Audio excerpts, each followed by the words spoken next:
Before we get into yesterday's story that cropped up surrounding Mohamed Kudus and some interest from Manchester City, it's important to probably rewind back a week because the landscape all changed at that point. So if you know that, then just bear with me. We'll get through it really, really quickly. It was believed about 2 weeks ago that Mohamed Kudus did have a buyout clause. The buyout clause could be activated next year. So summer 2025. It was 85 million and that clubs would have a month in which to bid for him. Then about a week or so ago, last week, a Sky Sports Germany journalist who has got quite close links to Tim Steidten, he said that actually, no, it is open now.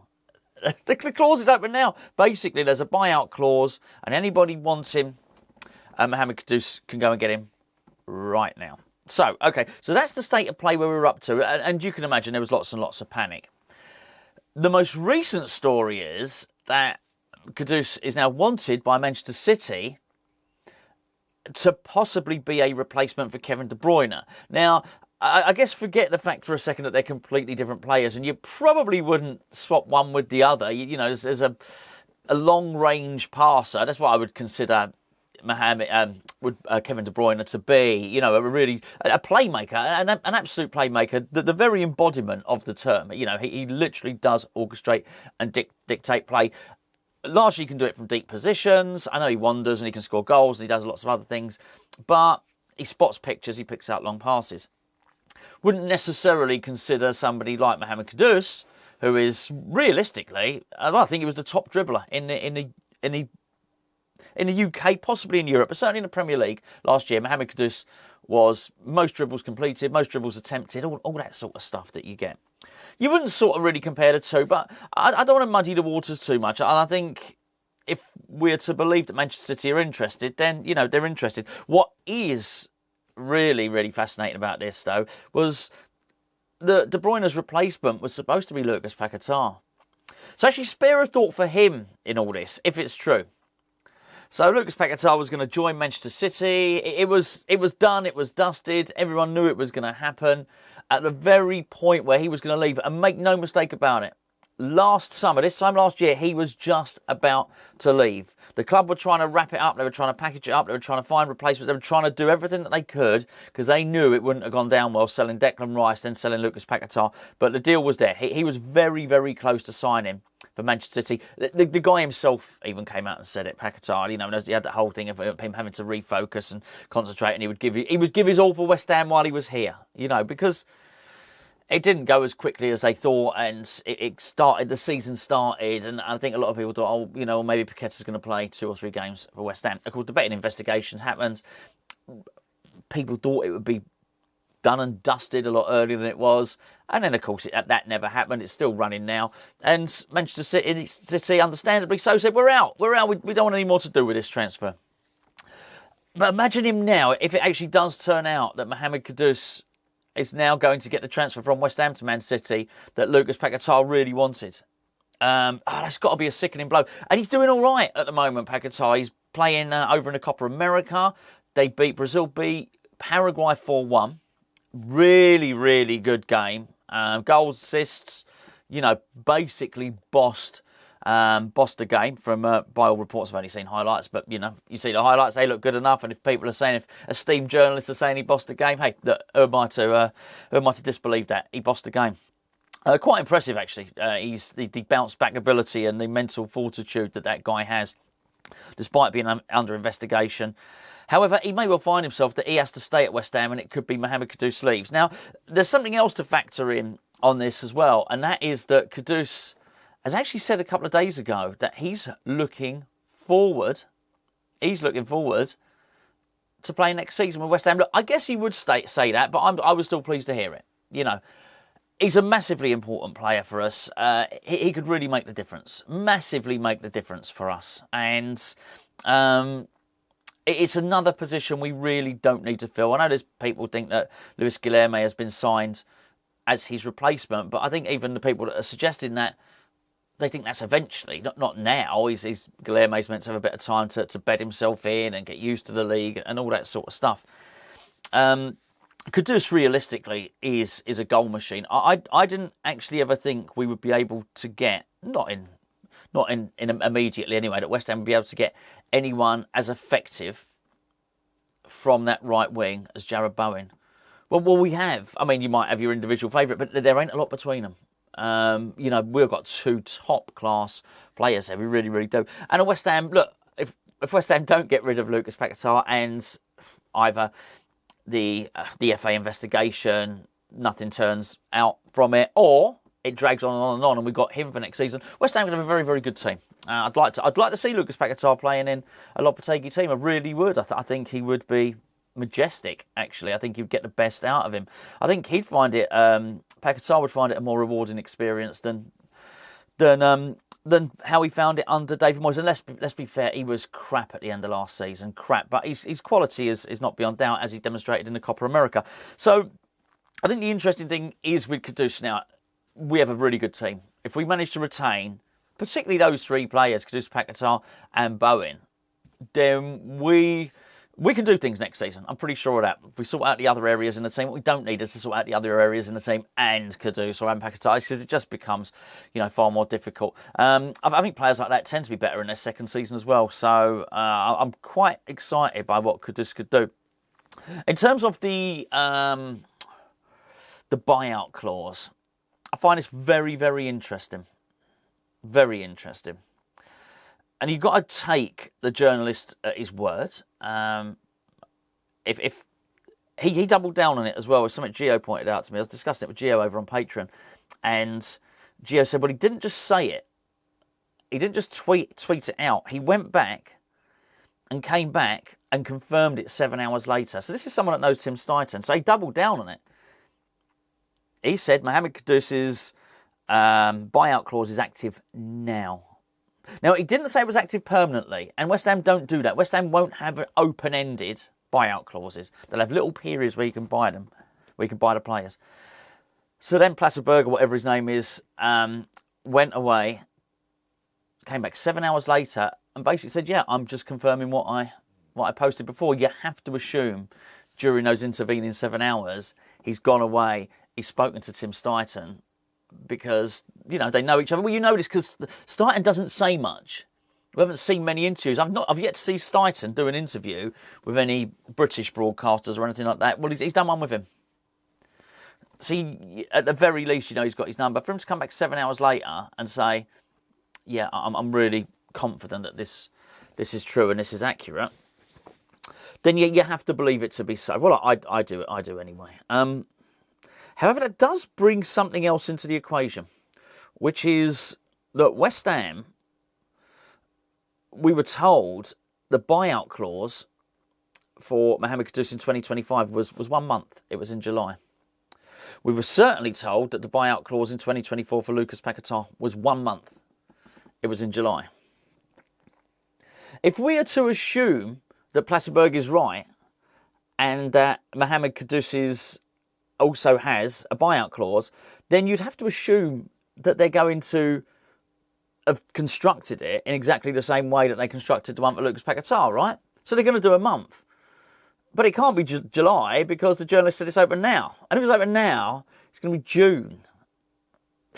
And, well, that's it. I mean, June is, that's it. It's over. By the time we get to the end of today, it's done. So I don't know. It's massive amounts of speculation, but if they don't get the deal done today, then they're going to have to pay not the buyout clause, than our asking price, and that becomes a lot higher. I don't think we're out of the woods yet with Kudus, by the way. I think he'd be happy to stay. I'd like him to join up for pre-season training. He may find that he enjoys it more than maybe possibly enjoyed last year, but he had a good season last year, make no mistake about it. But probably he was asked to do more defending last season than he was asked to do at Ajax. That would probably be fair, right? But he had a good season. I mean, he just won. I think he won the goal of the. I think the Ghanaian FA have just awarded him goal of the season for his solo dribble against Freiburg. I might have that. Yeah, I think I've got that right. I think I've certainly read that somewhere. So he had some really, really good parts last season. But looking at it, I think he's going to be. I'd just like him to start the first month or two to allow Lopetegui the chance to, impress him. Join up for pre-season, that type of thing. But you know what? If one of the Saudi clubs do come in, they buy Mo Salah from Liverpool for 150 million, they got that sort of money burning a hole in their pocket, then, quite frankly, you know, there's nothing, even though the buyout clause might be over, there's nothing to stop Liverpool coming in and saying, here you go, here's 120, here's 130 million. It'd be very, very hard to turn down. And it's not just that. If we're not turning it, even if we wanted to turn it down, the player might agitate for a move. It might appeal to him to go to Liverpool and you know, follow in the footsteps of Mo Salah, who everybody thought that nobody could get close to, and you sort of look at him and you think, yeah, okay, yeah, I mean, Kudus do a bloody good job there anyway. Not I want him to go, obviously. Right, look, England tonight, by the way, England tonight. If you haven't got your match bingo cards, get it done now. I've got mine. So basically, I don't know if you can see that. There's my match bingo cards. You see, I've got a couple of match bingo cards there. There's I don't know if you can see. There's basically 3 lines of 5 circles. They're all little incidents you get in the game. So basically, substitution. I've got there. Save by the goal, attempt save. What else have we got there? Goal kick taken. Basically, there's 15 things that can happen in the game. If you get either 1 line or 2 lines, this is mixing bingo and football, you get prizes. You get cash prizes. It's £2 per play, these England games. The England game tonight, as loads of you have already won prizes on Match Bingo. Download link is in the description underneath this video. Please do click that if you're going to go and join, because then they know you've come from Hammers Chat. So really good game. Over 70 winners just from you guys that have been basically Hammers Chat subscribers, winning little bits of cash, 25 quid or there. Some people have won £500. There's loads and loads of different cash prizes. You've also got the darts, you've got the cricket on there, you've got bingos. There's all these games. They basically mix up the game of cricket or the game of football with a game of bingo. Gives you a chance to win. Very low stakes. It is 18 and above though. 18 and above. So it is a betting app. Just because the stakes are low doesn't mean it's not gambling. It is. But yeah, get your England cards in now. Link in the description below. Little word on the England game, actually. It's a little bit worrying, I think, you know, looking at some of the other games that have happened, looking at Italy Switzerland game. I wouldn't want to particularly play Switzerland. I wouldn't want to play anyone with England at the moment, truth be known. I think also you look at the way the Germans dealt with Denmark. They did a better job than us. That being said, there was obviously controversy in the game. I felt very sorry for that Anderson, if you watched it. He went from hero to zero almost immediately, and it can be a cruel game, football sometimes, can't it? So, yeah, I mean, England looks so far off the pace, it's unbelievable. Southgate was very happy to trot the narrative, wasn't he, that actually, you know, getting out the group stage was the important thing. And I guess he would say now, you know what, a 1-0 win, just getting through the next round is the important thing. But I still believe you need to show some sort of momentum. I do believe it. And I was just listening to Southgate talking the other day, and he was talking about Euro 96 and saying, well, you know, England weren't very good in the group then, and look what we did. I mean, well, we still didn't win it. We still went out the moment we faced a good team. You know, that's... I know, yeah, you know, obviously had a great win against the Netherlands. It was an incredible game, actually. But England didn't win that. So I'm not sure it was a particularly great example, but I understand why I used it.